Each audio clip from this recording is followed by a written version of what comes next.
أعوذ بالله من الشيطان الرجيم بسم الله الرحمن الرحيم وصلى الله على محمد وعلى آله الطيبين الطاهرين الذين أذهب الله عنهم الرجس وطهرهم تطهيرا اللهم صل على محمد وآل محمد ولعنة الدائمة الباقية على أعدائهم ومنكر فضائلهم وغاصب حقوقهم أجمعين من يوم عداوتهم إلى قيام يوم الدين أما بعد يا عباد الله أوصيكم ونفسي بتقوى الله فإن التقوى خير الزاد وبها المعاد وتنفع يوم لا ينفع فيه مال ولا بنون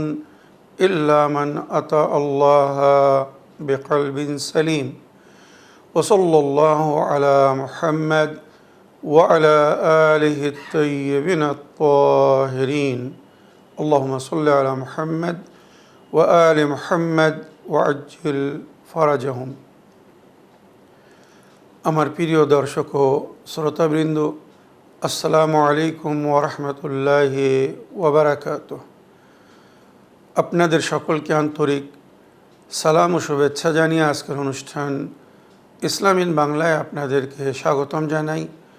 আশা করি আপনারা যে যেখানে আছেন ভালো আছেন, কুশল ও মঙ্গলে আছেন, সুখে থাকুন, শান্তিতে থাকুন, সমস্ত প্রকারের দুঃখ কষ্ট থেকে মুক্তিতে থাকুন। আল্লাহ রব্বুল আলামিনের কাছে এই কামনা করি, এই দোয়া করি, এই প্রার্থনা করি, যারা অসুস্থ আল্লাহ তাদেরকে সুস্থতা দান করুন, যারা ঋণে ভুগছে আল্লাহ তাদেরকে ঋণ মুক্তি করুন। ওইরূপ যাদের জীবনে কোনো প্রকারের অভাব বা অশান্তি আছে আল্লাহ রব্বুল আলামিন তাদের সকলের জীবনে সুখ শান্তি দান করুন ও সকলের মনোকামনা আশাকে পূরণ করুন।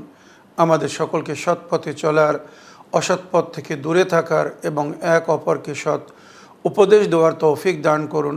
আমরা যেন সত্য বা হক জিনিসকে জেনে শুনে মেনে তার উপরে আমাল করে সেটা অন্যদের সামনে তুলে ধরতে পারি বা সকলের কাছে পৌঁছে দিতে পারি। আল্লাহ রাব্বুল আলামিন আমাদেরকে সেই মনোবল নিয়ে তৌফিক দান করুন। আমিন ইয়া রাব্বাল আলামিন।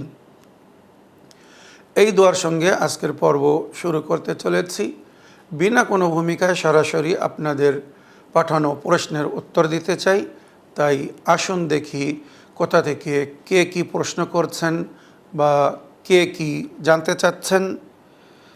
আমার প্রিয় সুরাজ শেখ ভাই নদিয়া জেলা থেকে দুটি চিঠি লিখেছেন এবং খুব সুন্দর দুটি প্রশ্ন রেখেছেন বা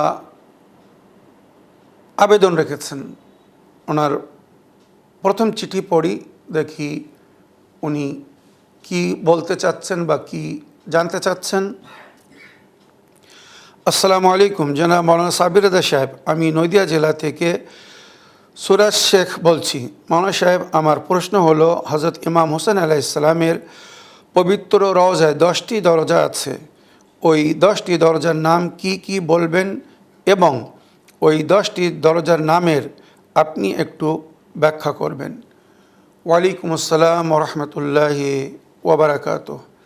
আমার প্রিয় ভাই সুরাজ শেখ সাহেব চিঠি লেখার জন্য এবং সুন্দর একটি বিষয়ে জানার জন্যে যে আপনি প্রশ্ন রেখেছেন বা আবেদন করেছেন, আপনাকে অসংখ্য ধন্যবাদ জানাই। এই বিষয়ে আজ পর্যন্ত কেউ কোনো প্রশ্ন করেনি বা এই বিষয়ে কেউ জানার চেষ্টাও করেনি যে বিষয়ে আপনি জানতে চেয়েছেন।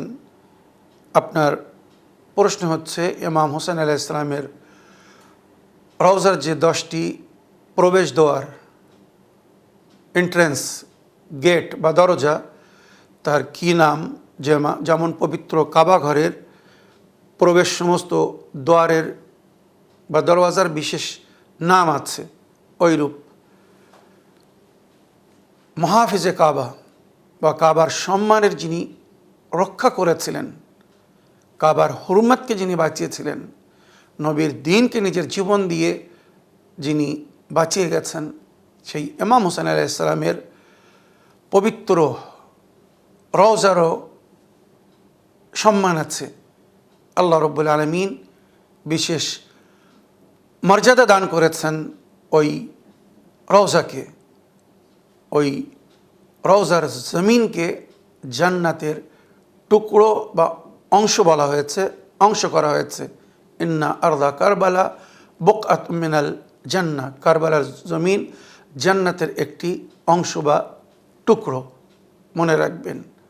আর ইস্তেজাবাতুদ দুয়া তাহতা কুব্বাতিল ইমাম আল হুসাইন, ইমাম হুসাইন আলাইহিস সালামের পবিত্র সমাধি বা কবরের উপরে যে গম্বুজ তৈরি করা আছে, ওই গম্বুজের নিচে যদি কেউ আল্লাহর কাছে দোয়া করে তো আল্লাহ তার দোয়াকে রদ করেন না। এই সম্মান দান করেছেন আল্লাহ নিজের ওই ওলি ইমামে হোসেন আলাইহিস সালামকে, যিনি আল্লাহর মায়া মহব্বতে নিজের সব কিছু কুরবান করে দিয়েছিলেন কারবালার প্রান্তরে। সুতরাং ইমাম হোসেন আলাইহিস সালামের পবিত্র আস্তানায় বা রওজায় প্রবেশ করতে গেলে আগে আঙিনায় বা সাহন শরীফ যাকে বলা হয়েছে, ওখানে প্রবেশ করতে হবে। তো আঙিনায় প্রবেশ করার জন্যে 10টি দরজা আছে। আর ভিতরে গিয়ে এবারে পবিত্র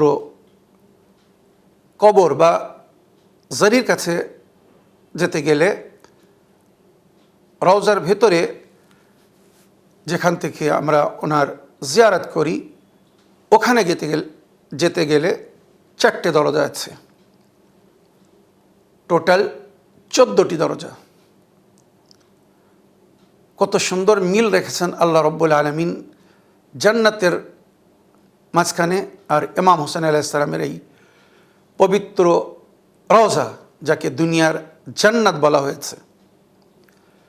জান্নাতে প্রবেশের 8টি দরজা হবে, যে 8টি দরজা দিয়ে বাইরে থেকে মুমিনিন, সালেহিন, মুত্তাকিন, আল্লাহর নেক বান্দা বা ওলি আউলিয়ারা বা বিভিন্ন নবীর উম্মত জান্নাতে প্রবেশ করবে। আপনারা জানেন জান্নাতের 8টি দরজা।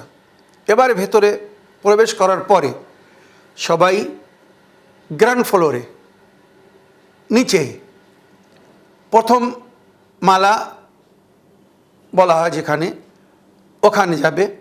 এরপরে আপনারা জানেন জান্নাত 7 তবাকা, জান্নাতের 7টি শ্রেণী বা মালা হবে, তবাকা হবে। পরস্পর জান্নাতবাসীরা নিজের নেকি বা আমাল অনুযায়ী স্থান পাবে। তো ওখানে ভেতরে গিয়ে 6টি দরজা হবে বা 6টি প্রবেশ দ্বার হবে, যারে আমরা আসানসোল বলতে পারি। এর মাধ্যমে যা সে নিজের স্থানে পৌঁছে যাবে। তো ভেতরে গিয়ে 6টি পরস্পর তবাকা হবে। 7ম তবাকা সবচেয়ে শেষ তবাকা, যাকে রিয়াজুল জান্নাহ বলা হয়েছে, যেখানে নবীর আহলে বাইত এবং ওনাদের সত্য হকিকি অনুগামী ও অনুসারীদেরকে স্থান দান করা হয়েছে। তো প্রবেশ দ্বার হচ্ছে 8টা, যে 8টি দ্বার দিয়ে প্রবেশ করে মানুষ জান্নাতের প্রথম মালায় পৌঁছাবে। তারপরে 6 মালায় শিফট করা হবে বিভিন্ন তবাকা বা মালায় আমাল হিসেবে। তো 8 আর 6 14। এদিকে ইমাম হোসেন আলাইহিস সালামের রওজারও 14টি দরজা। বাইরে থেকে ভেতরে প্রবেশ করার জন্যে 10টি দরজা হবে। আর ভেতরে আঙিনায় সাহন শরীফে প্রবেশ করার পরে এবারে রওজার ভেতরে যাওয়ার জন্যে 4টি দরজা হবে। এবারে এই দরজাগুলোর নাম শুনুন। প্রথম বাইরে থেকে হারামে বা রওজায় প্রবেশ করার জন্যে যে 10টি দরজা হবে, প্রথম দরজা হচ্ছে বাবুল কেবলা। এটা হচ্ছে সবচেয়ে প্রাচীন দরজা, সবচেয়ে কাদিম দরজা। বাবুল কেবলা আকদম আকবর আল আবওয়াব ইউআদ্দি মুবাশারাতান ইলা রওজাতিশ শরীফ, যেটা আপনাকে বা আমাকে রওজায় পৌঁছে দেবে। এই যে ইনফরমেশন দিচ্ছি এগুলো আপনারা ইন্টারনেট থেকে সংগ্রহ করতে পারেন। আতাবাতে মুকাদ্দেসা মানে পবিত্র সমাধির তরফ থেকে বা রওজার তরফ থেকে যে ওয়েবসাইট, ওখানে এই সমস্ত ইনফরমেশান জারি করা হয়েছে, সার্কুলার করা হয়েছে। ওখানে আপনারা যা সে নিজের ভাষাও যদি দেখতে চান দেখতে পাবেন। তো ওখানে লিখবেন doors of Holi shrine of ইমাম হোসেন আলাইহিস সালাম বা ইমাম হোসেন আলাইহিস সালামের পবিত্র রওজার দরজা, এভাবে লিখলো এই পুরো বিবরণ আপনারা ওখানে পেতে পারেন। তো প্রথম দরজা হচ্ছে বাবুল কেবলা, যেটা কেবলা ডাইরেকশনে সর্বপ্রথম যে দরজা তৈরি করা হয়েছিল। তারপরে দ্বিতীয় দরজা, এগুলো কিন্তু সাহেনে প্রবেশ করার জন্যে, রওজার ভিতরে না, সাহেনে। বাবুল কেরামা ইয়াকফি জাহতে শুমালিয়া আশ-শারকিয়া, বাবুল কেরামা যেটা উত্তর পূর্ব কোণায় তৈরি করা হয়েছে। তারপরে তৃতীয় এন্ট্রেন্স বা প্রবেশ দ্বার হচ্ছে বাবুল আসল হোসাইন ইয়াকফি জাহতুল গরবিয়া, পশ্চিম দিকে এই দরজা, যেটাকে বাবুল আসল হোসাইন মানে যেদিন থেকে প্রবেশ করলে ইমাম হোসেন আলাইহিস সালামের মাথার নিকটে যাওয়া যাবে। তো ওই জন্য এটাকে বাবুল আসল হোসাইন আলাইহিস সালাম বলা হয়েছে।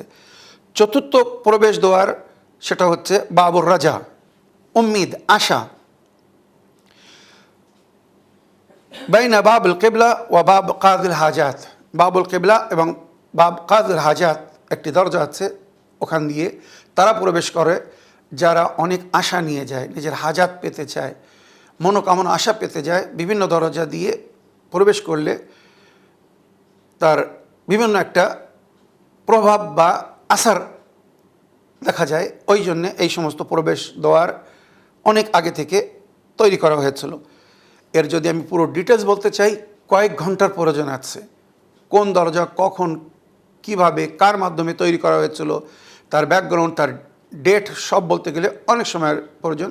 তাই অল্প সময়ের মধ্যে যতটুকু সম্ভব হবে আমি বলে দিচ্ছি। তো বাবুর আসল হোসাইন, পরে এবারে বাবুর রাজা মানে আশা নিয়ে যারা ইমাম হোসেন আলাইহিস সালামের বারগাহ বা ওনার আস্তানায় হাজরি হয়, তাদের জন্য এই দরজা বাইনাল বাবুল কেবলা ও বাবুল কাদিল হাজাত। তারপরে বাবু কাদিল হাজাত, এরপরে পাশে বাবে কাদিল হাজাত মানে যেখানে মনোকামনা আশা পুরো হয় বা যে দরজা দিয়ে গেলে মনোকামনা আশা পুরো হয়। বিশেষ পর্বর সময় ওই দরজা দিয়ে তারা যায় বা তাদেরকে যেতে দেওয়া হয় যারা অসুস্থ হয়, বিভিন্ন সমস্যার মধ্যে, কষ্টের মধ্যে থাকে। তো ওখানে গাইড করা হয়, খাদিমরা বিভিন্নভাবে সহযোগিতা করে ওই দরজা দিয়ে প্রয়োজনীয় ব্যক্তিকে, হাজাতমানকে মাওলার জারি বা রওজায় বা রওজার নিকটে যাওয়ার সুযোগ দেওয়া হয়। তো এটাকে বাব কাদিল হাজাত বলা হয়। মোকাবিল সুক তেজার নিসবাতুল ইমাম আল মেহদি, যে বাজারের সামনে ইমামে মেহদি আলাইহিস সালামের এখানে একটা ঘটনা আছে, আজকে শোনানোর সময় নেই। উনি ওখানে এসেছিলেন, কারোর দোকানে বসেছিলেন বলে ওখান থেকে সামনেই একটা দরজা করা হয়েছে, যে দরজার নাম হচ্ছে বাব কাদিল হাজাত মানে হাজাত পুরো হবার দরজা। বাবু শাহাদা, মাওলা আবুল আব্বাস আলাইহিস সালামের রওজার দিক থেকে যখন ইমাম হোসেন আলাইহিস সালামের রওজায় কেউ আসবে, তো ওখানে বাবু শাহাদা দিয়ে সে প্রবেশ করবে বা বাবু শাহাদার সামনে দিয়ে সে আসবে। তারপরে বাবু সালাম, শান্তির দরজা, ইয়াকফি মুনতাসিফ আশ-শুমাল মানে নর্থ বা উত্তরের ঠিক মাঝখানে যে দরজাটা, ওই উত্তর সাইডের দরজার নাম হচ্ছে বাবু সালাম। তারপরে বাবু সিদরা, সিদরাতুল মুনতাহা জান্নাতকে বলা হয়েছে। তো বাবু সিদরা ফি আকসা শিমাল আল গারবি মানে উত্তর পশ্চিম কোণার কাছে বলতে পারেন এই দরজাটা। বাবু সুলতান, বিশেষ করে যার জিকির আমি করতে চাই, ফি জাহতুল গরবিয়া পশ্চিম সাইডে। বাবু সুলতান কেন বলা হয় জানেন? বাবু সুলতান মানে বাদশাহ, বাদশার দরজা। তো এটা ইমাম হুসাইন আলাইহিস সালাম উনি বাদশাহ ছিলেন, যেটা খাজা মঈনুদ্দিন চিশতি রহমতুল্লাহ আলাইহি নিজের কবিতার মাঝখানে বলে গেছেন, শাহ আস্ত হুসাইন, বাদশাহ আস্ত হুসাইন, দিন আস্ত হুসাইন, দি পানা আস্ত হুসাইন, सरदाद नदाद दस्त दर दस्त यजीद हक्का के हक्कन के बिना ए ला इलाहा अस्त हुसैन। যেটা খাজা মঈনুদ্দিন চিশতি রহমতুল্লাহ আলাইহির পবিত্র সমাধি বা রওজা আজমির শরীফে ওনার প্রবেশ দ্বার বা মেন গেটের উপরে এটা লেখা আছে। তো উনি ইমাম হুসাইন আলাইহিস সালামকে বাদশাহ বা শাহ বলে সম্বোধিত করেছিলেন। তো কারবালায় একটি দরজা আছে যেটাকে বাবু সুলতানিয়া বলা হয়, বাদশাদের দরজা, বাদশার দরজা। এই দরজা দিয়ে প্রাচীন যুগে বিভিন্ন দেশের যখন রাজারা বাদশারা জিয়ারত করতে যেত এই দরজা দিয়ে প্রবেশ করত। আর তারা কিভাবে প্রবেশ করত জানেন? ইতিহাসে লেখা হয়েছে, বাদশারা ওখানে গিয়ে শিকল পড়তো, কয়েদিদের যেমন হাত বাঁধা হয় ওইভাবে বলতো আমার হাত বেঁধে দাও, আমি মাওলার দরবারে যাচ্ছি, বাদশাহ হয়ে যেতে চাই না, রাজার রূপে যেতে চাই না, এক হাকিমের রূপে না, এক চাকরের রূপে, এক গোলাম, এক সেবক দরবারে আসছে হাজরি দিতে। বাদশাহ নিজেকে ওখানে গোলাম তৈরি করত, আগে কয়েদি তৈরি করত, এক আসামির মতো, মানে তুচ্ছ অবস্থায় মাওলা ইমাম হুসাইন আলাইহিস সালামের দরজায় বা ওনার আস্তানার প্রবেশ দ্বারে দাঁড়িয়ে আগে নিজের ভুল স্বীকার করত, নিজেকে ক্ষুদ্র থেকে ক্ষুদ্র, ছোট থেকে ছোট করে তারপরে ওখান থেকে প্রবেশ করতেন রাজারা, মহারাজারা, বাদশারা। চিন্তা করুন, তাই ওই দরজার নাম দেওয়া হয়েছে বাবু সুলতানিয়া বা বাবু সুলতান, মনে রাখবেন। আর শেষ দশম দরজা যেটার জিকির হয়েছে সেটা হচ্ছে বাবু জাইনাবিয়া। আপনারা জানেন টিল্লাই জাইনাবিয়া কারবালায় বিখ্যাত, টিল্লাই জাইনাবিয়া, যেখান থেকে বিবি জাইনাব উঁচু পাহাড়ের উপরে দাঁড়িয়ে নিজের ভাইকে জবাই হতে দেখছিলেন, তাই ওটাকে টিল্লাই জাইনাবিয়া বলা হয়। ওখান থেকে দেখছিলেন শিমের বুকের উপরে বসে ছুরি চালাচ্ছে, তো বিবি জাইনাব ওখান থেকে আওয়াজ দিয়ে বলতে চাচ্ছিলেন, এই শিমের আমার ভাই খোদায় পিপাসায়, তাকে ওইভাবে জবাই করিস না। জাইনাবের কথা শুনিনি, তাই ওই দরজাকে বাবু জাইনাবিয়া বলা হয়। এটা ফি জুনুবিল গারবি মোকাবিল তিল্লা জাইনাবিয়া, মানে দক্ষিণ পশ্চিম কোনায় তিল্লাই জাইনাবিয়া তার সামনে, ওখান থেকে আমরা যাই বিবি জাইনাবের ওই কদমগাহ যেখানে দাঁড়িয়ে উনি ফরিয়াদ করেছিলেন জিয়ারত করতে যাই। তো ওই দরজাকে বাবু জাইনাবিয়া বলা হয়। তো এই হচ্ছে 10টি দরজা, এটাকে প্রবেশ দ্বার, মাওলার রওজায় এন্ট্রি হওয়ার দরজাগুলো। এবারে যে 4টি বিশেষ দরজা, মানে সাহন শরীফের মধ্যে প্রবেশ করার পরে এবারে রওজার ভিতরে যেতে গেলে যে 4টে দরজা দিয়ে প্রবেশ করতে হবে, দক্ষিণে, উত্তরে, পশ্চিমে এবং পূর্বে। আপনারা জানেন ইরাকি কেবলা দক্ষিণে, ইরাক থেকে দক্ষিণ দিকে মুখ করে নামাজ পড়তে হয়। তো দক্ষিণের দরজাকে ওই জন্যে বাবুল কেবলা বলা হয়। তো বাবুল কেবলা দিয়ে যখন, মানে প্রথম প্রবেশ দ্বার দিয়ে যখন আপনি রওজায় প্রবেশ করবেন, তো ওখান দিয়ে ভেতরে গিয়ে যে যেদিক থেকে সুযোগ পায় ইমাম হুসাইন আলাইহিস সালামের রওজায় প্রবেশ করে। তো আমরা এর জন্যে সবসময় চেষ্টা করি, মানে যে দরজা দিয়ে যুগের ইমাম প্রবেশ করেন বা করেছিলেন আর আজও করছেন নিঃসন্দেহে, তো 4টে দরজার আগে নাম বলে দিই, তারপরে কোন দরজা কার নামে বিখ্যাত বা কোন দরজাকে কার নাম দেওয়া হয়েছে সেটা বলছি। যেমন বাব হাবিব ইবনে মাজাহির, একদিকে জানাবে হাবিব ইবনে মাজাহিরের কবর ইমাম হুসাইন আলাইহিস সালামের পবিত্র সমাধির নিকটেই, মনে রাখবেন, মানে সবচেয়ে বয়স্ক এবং বরিষ্ঠ সাহাবী ছিলেন জনাবে হাবিব ইবনে মাজাহির। সুতরাং ওনার নামে একটি দরজা ওনার কবরের পাশ দিয়ে এসে ইমাম হোসেন আলাইহিস সালামের জারির কাছে পৌঁছে যাওয়া হয়। ওই দরজাকে বাবে হাবিব ইবনে মাজাহির বলা হয়েছে। ফি জাহাতুল জুনুবিয়া মিনাস সাহন, এটা দক্ষিণ দিকে, মানে বাবুল কেবলা দিয়ে যখন ভেতরে আসবেন তো ওই দরজা দিয়ে ইমাম হোসেন আলাইহিস সালামের জারি বা কবর মোবারকের কাছে পৌঁছে যাবে সরাসরি। তারপরে বাবু সাহেবুজ্জামান, যুগের ইমামের নামে এই দরজা, বাবু সাহেবুজ্জামান ফি জাহাত শেমালিয়া সাহেন শরীফ, মানে উত্তর দিকে, এটা দক্ষিণ দিকে, এটা উত্তর দিকে। তারপরে বাবু আলী আকবর ফিল জাহাত শারকিয়া লিসাহেন, জানাবে আলী আকবরের নামে যে দরজা ওটা পূর্ব দিকে।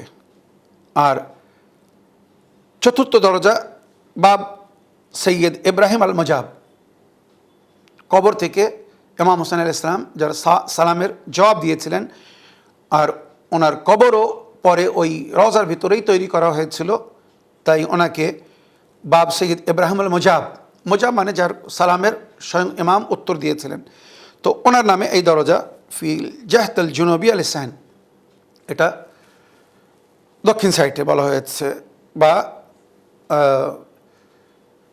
মানে কেবলার অপোজিটে বলা হয়েছে।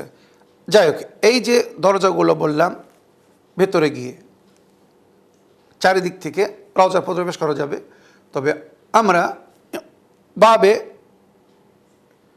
সাহেবুজ্জামান দিয়ে আসার চেষ্টা করি। যুগের ইমাম আজও যখন আসেন মনে হয় ওই দরজা দিয়ে প্রবেশ করেন বলে ওনার নামে ওই দরজা বিখ্যাত করা হয়েছে। তো ওখান দিয়ে যদি প্রবেশ করে যুগের ইমামকে ওসিলা করে মাওলা ইমাম হোসেন আলাইহিস সালামের জিয়ারত করা হয় বা ওনার দরবারে কোনো ফরিয়াদ করা হয়, তো সে কখনো নিরাশ হয় না। এছাড়া একটা জিনিস আমি এখানে একটু উল্লেখ করব, যখন বাইরে থেকে আপনারা ইমাম হোসেন আলাইহিস সালামের রওজায় যাবেন তো ওখানে 4টে বিশেষ দরজার উপরে 4 ধরনের বাক্য লেখা আছে। ওই বাক্যের মাধ্যমে আপনারা অনেক সময় বুঝতে পারবেন যে এটা কোন দরজা, কোন ডাইরেকশানে, বা এটা দিয়ে যদি ভেতরে যান তো সামনে ইমাম হোসেন আলাইহিস সালামের রওজার কোন দরজা প্রথম পড়বে বা সামনে আসবে। যেমন बाबुल किबला, ये वो दरवाज़ा है कि जहाँ से ज़ाहिरीन ज़रिए इमाम हुसैन के सामने दाखिल होते हैं। सरासरि इमाम हुसैन अलैहि सलाम ज़रूरी सामने पहुँचे जाबेन, उस पर अस्सलामु अलैका या अबा अब्दुल्ला लिखा होता है। এই দরজার উপরে আসসালামু আলাইকা আবা আব্দুল্লাহ, বাইরে থেকে গ্রিন কালারে বা অনেক সময় রেড হয়ে যায়, বিভিন্ন কালার চেঞ্জ হতে থাকে, তবে গ্রিন কালার অধিকাংশ দেখা যায়, ওই দরজার উপরে লেখা আছে। মনে রাখবেন, এটা কিন্তু প্রবেশ দ্বারের কথা বলছি। সাহন শরীফের দরজার উপরে লেখা আছে আসসালামু আলাইকা ইয়া আবা আব্দুল্লাহ। তারপরে একটি দরজা আছে বাবুর রাজা, মানে আশা উম্মিদ নিয়ে যারা যায়, ওই দরজার উপরে লেখা আছে আসসালামু আলাইকা ইয়া শফিউল মুজনিবিন, আয় গুনাহগার পাপীদের শফাত করনেওয়ালা। একটা মনে আশা আছে যে মাওলা দরবারে যদি যাই তো আমার গুনাহ মাফ হয়ে যাবে, আল্লাহ আমাকে ওনার ওসিলায় ক্ষমা করে দেবেন, বা ইমাম হোসেন আলাইহিস সালাম যদি আমার সেফারিশ করে দেন, শেফাত করে দেন, তো আমি নেজাত পেয়ে যাব। তো ওই জন্য এটাকে বাবুর রাজা বলা হয়। আর ওই দরজার উপরে লেখা আছে বা লেখা থাকে আসসালামু আলাইকা ইয়া শফিয়াল মুজনিবিন। তারপরে বাব কাদিল হাজাত, যেখান দিয়ে প্রবেশ করলে মনোকামনা আশা পূরণ হয়। তো এই দরজাটা বাইনাল হারামাইন, মনে রাখবেন মাওলা আব্বাস এবং ইমাম হোসেন আলাইহিস সালামের রওজার মাঝখানের যে জায়গাটা ওটাকে বলা হয় বাইনাল হারামাইন। যেমন সাফা মারওয়ার মাঝখানে যে দূরত্ব, মনে রাখবেন কি কুদরতের কামাল দেখুন, যারা প্র্যাকটিক্যাল এটা করে এসেছে তাদের কথা। ক্যালকুলেশন, সাফা মারওয়া 2 পাহাড়ের মাঝখানে সহি করতে হয়, তা না করলে হজ বা উমরা পুরো হবে না। এই সাফা মারওয়ার মাঝখানে যে দূরত্ব, সেম ডিস্টেন্স মাওলা ইমাম হোসেন আলাইহিস সালামের রওজা এবং মাওলা আবুল ফাদিল আব্বাস আলাইহিস সালামের রওজার মাঝখানে। सुभान अल्लाह। तो एक अहम दरवाज़ा है जो कि बैन हरमैन के करीब, और यहाँ पर अस्सलामु अलैका या सैयद शबाब अहले जन्नह लिखा होता है।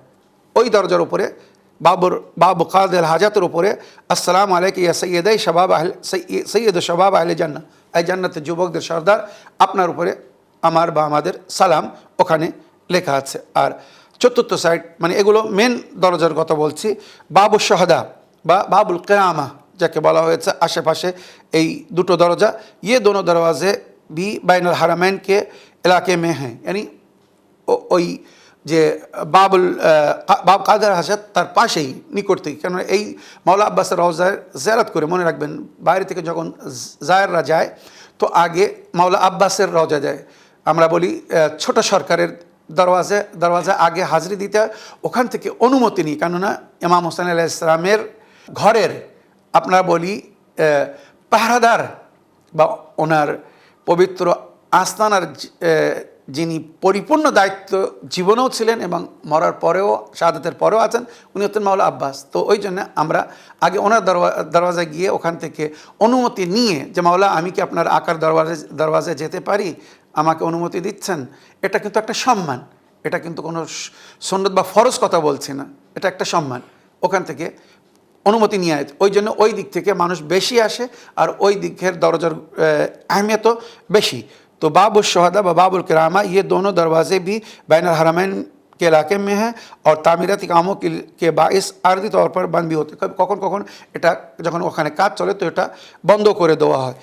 এই বাবুল শহদা আর বাবুল ইমামুল হুসাইন, এবারে শেষ যে বিশেষ দরজা পাঁচটি মনে রাখবেন, বাবুল কেবলা, বাবুল রাজা, বাবু কাদাল হাজাত, বাবুল শহদা বা বাবুল কিরামা, এরপরে বাবুল ইমাম হুসাইন। ये दरवाज़ा हरम अब्बास अलैहिस्सलाम के मगरबी हिस्से में वाक़ है। मौला अब्बास अलैहिस्सलामेर हरमेर पश्चिम दिक থেকে এই দরজা পড়ে, जहाँ से निकल कर ज़ाहिर को हरम इमाम हुसैन नजर आता है। মাওলা আব্বাস আলাইহিসসালামের রওজার পশ্চিম দিকে দরজা দিয়ে যখন বাইরে হবেন তো সর্বপ্রথম আপনাকে এই দরজার সামনে দেখা যাবে বা দেখা পড়বে।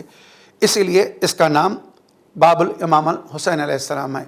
তো এই যে দরজাগুলো বললাম বা তার নাম বললাম বা সংক্ষিপ্ত ব্যাখ্যা বললাম, আল্লাহ আমাদের সকলকে মাওলা ইমাম হুসাইন আলাইহিস সালামের জিয়ারত নসিব করুন এই দুনিয়ায় এবং পরকালে ওনার শেফাত নসিব করুন, আমিন ইয়া রাব্বাল আলামিন। আসুন আগের চিঠি পড়ি, দেখি কি লিখছেন বা কি বলতে চাচ্ছেন। আসসালামু আলাইকুম, জনাব মাওলানা সাবির রেজা সাহেব, আমি নদিয়া জেলা থেকে সুরাজ শেখ বলছি। মাওলানা সাহেব, আমার প্রশ্ন হলো 7 শ্রেণীর মানুষ আল্লাহর আরশের নিচে ছায়া পাবে, এই 7 শ্রেণীর মানুষ কারা হবে, এই বিষয়ে আপনি একটু বিস্তারিতভাবে আলোচনা করবেন। ওয়ালাইকুম আসসালাম ওয়া রাহমাতুল্লাহি ওয়া বারাকাতুহু। আমার প্রিয় ভাই সুরাজ শেখ সাহেব, আবার অন্য একটি সুন্দর বা অতি সুন্দর একটি প্রশ্ন রাখার জন্যে যে চিঠি লিখেছেন, অন্তর থেকে আপনাকে ধন্যবাদ জানাই। রাওয়ায়াতের মধ্যে যার উল্লেখ হয়েছে বা আমার মুসলমান ভাইদের মনে হয় কোনো হাদিসের বই নেই যার মধ্যে এই রাওয়ায়াত, এই হাদিস বা এই বাণী মজুদ নেই। অসংখ্য ধন্যবাদ জানাই অন্তর থেকে আপনাকে। আপনি জানতে চেয়েছেন যে 7 শ্রেণীর মানুষদেরকে আরশে এলাহি, আল্লাহর আরশের নিচে স্থান দান করা হবে, আল্লাহর রহমতের ছায়ায় থাকবে। এরা কারা? তো বিস্তারিত হাদিস আমি সূত্র সমেত বলে দিচ্ছি। এই হাদিস আমাদের সমস্ত অথেন্টিক হাদিস বা রাওয়ায়াতের বইয়ের মধ্যে আছে, কিন্তু আমি আমাদের বইয়ের থেকে সূত্র না দিয়ে আমি আমার আহলে সুন্নাত ভাই মুসলমান ভাইদের দুটি বিখ্যাত বই, বুখারী শরীফ, মুসলিম শরীফ, কোরআনের পরে যে দুটি বইকে ওনারা গুরুত্ব দেন, ওই বইয়ের মধ্যে এই রাওয়ায়াত উল্লেখ হয়েছে। সহি বুখারী কিতাব আল আযান বাব মান জালাসা ফিল মসজিদ মুনতাযিরুস সালাত ওয়া ফজলুল মাসাজিদ, এবং সহি মুসলিম কিতাব যাকাত বাব ফজল ইখফা সাদাকা, 2 বাবে এই রাওয়ায়াত সহি বুখারী প্লাস সহি মুসলিমের মধ্যে লেখা হয়েছে। আর এই রাওয়ায়াতের রাবি অনেক, আমার মুসলমান ভাইদের নিকটে যে রাবি বিখ্যাত আবু হুরায়রা সাহেব, ওনার রাওয়ায়াত এখানে নাম নিয়ে উল্লেখ হয়েছে এবং আবু সঈদ খাদরি জনাবে ইবনে আব্বাস বা হজরত আব্বাস, তারপরে আবু ওবাইদা, তারপরে আসবাক বিন নাবাতা, জনাবে সালমান ফারসি, আবু জারে গফারি, মেঘদাদে আসাদি বা এছাড়া নবী করিম সাল্লাল্লাহু আলাইহি ওয়াসাল্লামের সেবক বা খাদিম আবদুল্লাহ ইবনে মাসউদ, এছাড়া আরও অনেক রাবিদের নাম উল্লেখ হয়েছে যারা সরাসরি নবীর কাছ থেকে এই রওয়ায়াত শুনেছিলেন। নবী করিম সাল্লাল্লাহু আলাইহি ওয়াসাল্লাম বলেছেন, আন আবি হুরায়রা, এখানে যেভাবে সহিহ বুখারী বা সহিহ মুসলিমের মধ্যে লেখা আছে আমি পড়ে শোনাচ্ছি। আন আবি হুরায়রা আনিন নবী ক্বালা সাবআতুন লিযিল্লাহুমুল্লাহু ফি যিল্লিহি ইয়াওমুন লা যিল্লা ইল্লা যিল্লুহু। সেই দিন 7 শ্রেণীর মানুষকে আল্লাহর রহমতের ছায়া রাখা হবে, যেদিন আল্লাহর রহমতের ছায়া ছাড়া অন্য কোনো ছায়া হবে না। আল ইমাম আল আদিল ওয়া শাব নাশা ফি ইবাদতি রাব্বিহি ওয়া রাজুলুন কলবুহু মুআল্লাকুন ফিল মাসাজিদ ওয়া রাজুলানি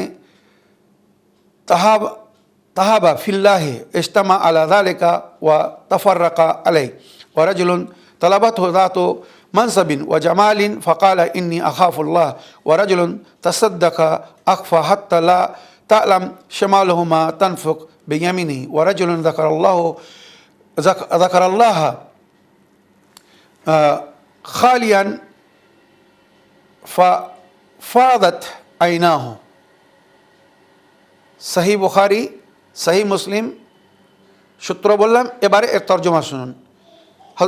যেটা সহিহ মুসলিম বা বুখারীর মধ্যে লেখা আছে, হযরত আবু হুরায়রা উনি রওয়ায়াত করছেন 7 প্রকারের মানুষ আল্লাহর রহমতের ছায়ায় থাকবে, যেদিন আল্লাহর রহমতের ছায়া ছাড়া অন্য কোনো ছায়া হবে না। সর্বপ্রথম इंसाफ करने वाला अल इमाम अल आदिल, इंसाफ करने वाला इमाम। এখানে উর্দু তর্জমায় এখানে লেখা হয়েছে আউয়াল इंसाफ करने वाला বাদশাহ। ইমাম বাদশাহ না, ইমাম নবীর পরে যাদেরকে নবীর জায়গা দেওয়া হয়েছে।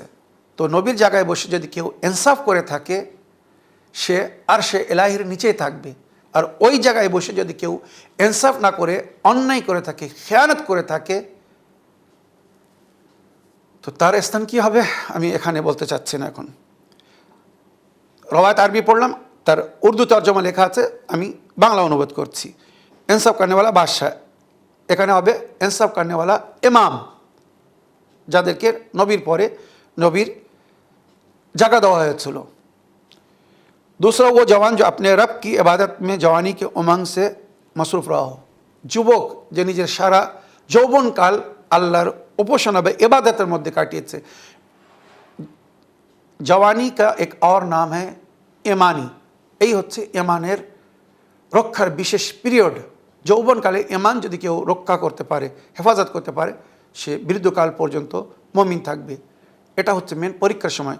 তো এখানে বলা হচ্ছে সেই ব্যক্তি আল্লাহর রহমতের নিচেই থাকবে, ছায়া থাকবে, যে যৌবনকালে নিজের ইমানের রক্ষা করেছে আর যৌবনকালকে আল্লাহর উপাসনা বা ইবাদতের মধ্যে কাটিয়েছে।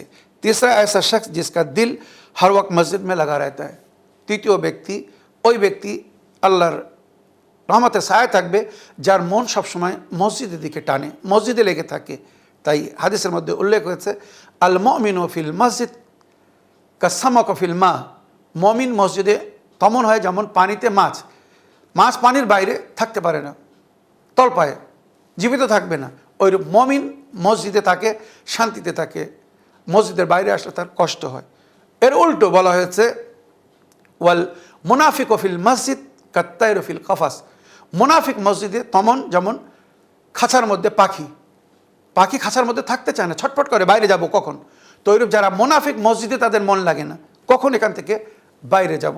তো ওই ব্যক্তি মসজিদে যার মন লেগে থাকবে, মসজিদে থাকবে অধিক সময় বা আল্লাহর উপাসনায় থাকবে, আল্লাহর ঘরকে পছন্দ করবে, সে আল্লাহর রহমতের ছায়ায় থাকবে।